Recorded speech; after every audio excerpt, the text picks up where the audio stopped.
এই জন্যই তো ইহুদিরা একটা স্লোগান দেয় বর্তমানে। হিব্রু ভাষা তো বোঝেন না, শুধু চিৎকার দেন। ইহুদিদের একটা স্লোগান এখন চলতেছে, স্লোগান সারা দুনিয়ার ইহুদিদের, যেটা আমি আরবি ভাষায় বানায় নিয়ে আসছি। ইহুদিদের স্লোগান, এখনই সময়, এখনই সময়, এখনই সময় আন তুদাম্মিরুল মুসলিমিনা কাইফা তুরিদুনা আন তুদাম্মিরুহা।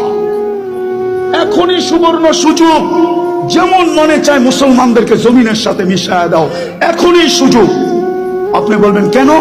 ওদের কিতাবে লেখা আছে যেই দিন ফজরের জামাত আর জুমার জামাত মুসলমানের সমান হবে, ওই দিন মুসলমানের বিজয়ের পালা শুরু হবে।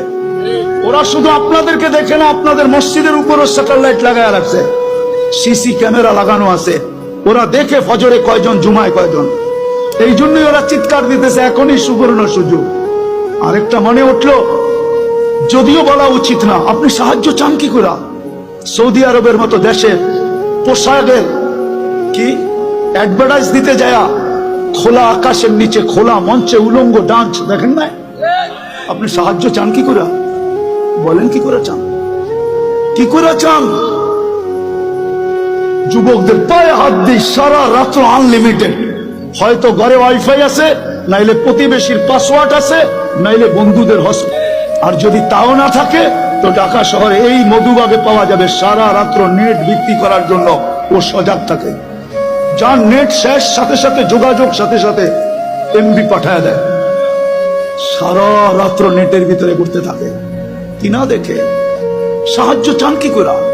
বিদায় আসেন, আসেন, আসেন, আসেন, তওবা করি। আজকে তওবা, একটাই রাস্তা খোলা আছে উম্মতের সামনে, যদি 200 কোটি উম্মত তওবা করে।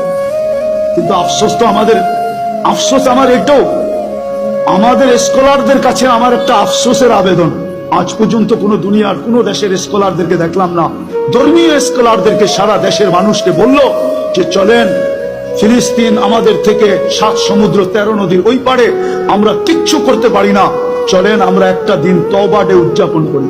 আজকের দিনে আমরা তওবা করব, অথবা আজকের দিনটা আমরা ওদের জন্য রোজা রাইখা ইবাদতের ভিতরে কাটায়া আল্লাহর কাছে মেসেজ দিব, আল্লাহ 7 সমুদ্র 13 নদীর এই পারে আমরা না টাকা পাঠাইতে পারি, না পয়সা পাঠাইতে পারি, না ওদের জন্য কাপড় পাঠাইতে পারি, না খাদ্য পাঠাইতে পারি, আমরা কিছু করার ক্ষমতা রাখি না, আমরা যাইতেও পারবো না।